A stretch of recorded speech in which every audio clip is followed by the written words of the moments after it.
Jagal peti जा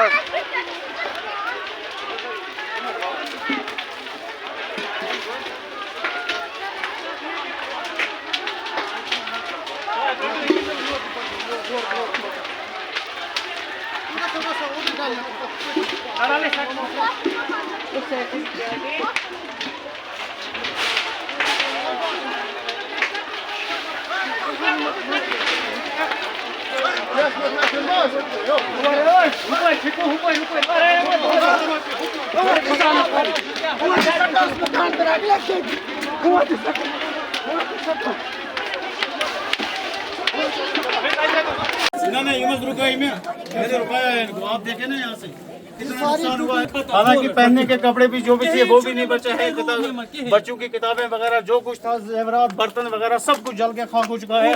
आप आए यहाँ मेरे साथ, यहाँ पर देखिए, सोने के कपड़े, खाने के बड़ा सारा बर्तन वगैरह जो कुछ था, जिंदगी की जो कुछ जमा पूंजी थी वो जल के खाक के राख के ढेर में तब्दील हो चुकी है। आप देखें इस वक्त कितना नुकसान हुआ है। इसमें वार्डरूम अलमारी बनी हुई थी, इसमें कपड़े वगैरह बर्तन जो कुछ था जल के सारा कुछ खत्म हो चुका है। पूरा गरीब लोग है, गुर्बत की जिंदगी बसर कर रहे थे। गरीब लोग बिल्कुल बिल्कुल गरीब।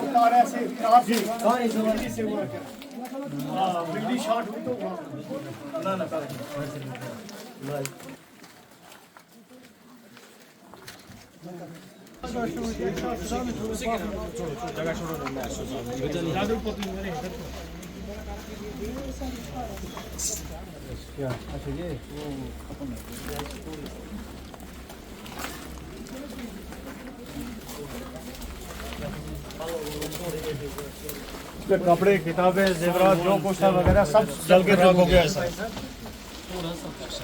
जिंदगी की जो कुछ जमा पूंजी वगैरह थी सब जल के सर इसमें राख के ढेर में तब्दील हो चुकी है। कुछ नहीं बचा नहीं आपको। तो मेरी गुजारिश ये रहेगी कि ये बदकिस्मती से हमारा हरी गनीवन जागलपति का इलाका है। तो चलिए शुक्रगुजार हम हैं। मौके पर पुलिस स्टेशन गोंड SHO साहब पहुंचा है। देर तो हो ही जाएगी, तब तक तो आधा काम इस भीड़ ने, जो खुद आपके पास इस वक्त कैप्चर भी हुआ होगा भीड़, तो क्योंकि एक गरीब एक इस बस्ती में रहता था जिसको कोई सहारा नहीं है, बहुत ही डैमेज इसको हुआ है, जिसमें एक दुकान और एक मकान इसका चला गया आग के वारदात में। हमने इससे पहले भी गुजारिश की थी, जो हमारा कंसर्न MLA साहब है, कि गुंड में और कंगन में कम से कम 20 किलोमीटर का डिस्टेंस है। तो पॉपुलेशन के हिसाब से भी अगर गवर्नमेंट चाहेगी, और देख सकता है गवर्नमेंट पॉपुलेशन कहाँ पे ज़्यादा है, वहाँ पे ज़रूरी फायर सर्विस होनी चाहिए। अब हमारी गुजारिश रहेगी कि हरी गंजवन में भी फायर सर्विस होनी चाहिए। हमारी गुजारिश रहेगी कंसर्न MLA साहब से। और यहाँ पे पानी का बहुत ही एक बवाल है। अगर आज से पहले 12 साल की बात अगर करेंगे, एक बड़ी स्कीम हुई थी, 12 साल के बावजूद इस साल वो 2025 में कंप्लीट हो गई है। वो 44 करोड़ की स्कीम है। ये मैं आज गवर्नमेंट को आज आगाह करना चाहता हूँ कि अगर 44 करोड़ की एक पायलट स्कीम से भी बड़ी कोई स्कीम है, जिसमें 4-6 क्यूसिक हज़ार पानी सुरफराव में इस वक्त, वो भी हमारा इलाका है सुरफराव, लेकिन एक ही गाँव को या एक ही पंचायत को वो पानी नहीं। हमें यहाँ तक गंजवन तक डिमांड है कि गंजवन तक वो पानी पहुँचना चाहिए, जिसमें 44 करोड़ खर्चा होगा। ये सरकार देख सकती है कि वो स्कीम वहाँ पे बनी या नहीं, बन गई और चालू भी है। अब हमारी गुजारिश रहेगी हर गंजवन तक उसका पानी कम से कम डिस्ट्रीब्यूट होना चाहिए, न कि आधे रास्ते में। आप गुजारिश ये रहेगी आपसे सर, आपके माध्यम से ये बात आगे पहुँचे।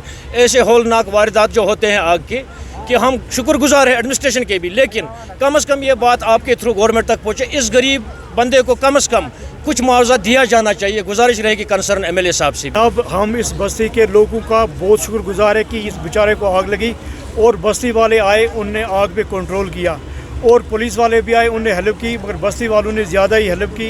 ये आदमी बहुत गरीब है, इसके छोटे छोटे बच्चे हैं।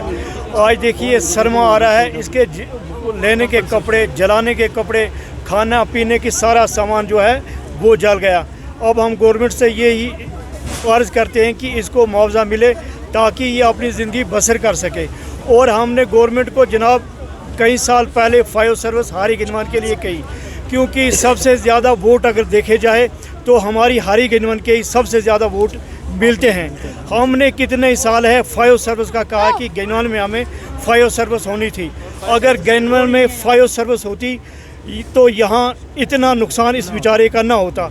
ये बस्ती पूरी जल गई थी, तो भी शुक्र है गुंड के सचिव साहब आए, उसने आग पे कंट्रोल किया तो बस्ती बच गई। हम आपके भी बड़े शुक्रगुजार हैं कि आप भी आए, और सचिव साहब के भी शुक्रगुजार है कि वो आए, उसने आग पे कंट्रोल किया।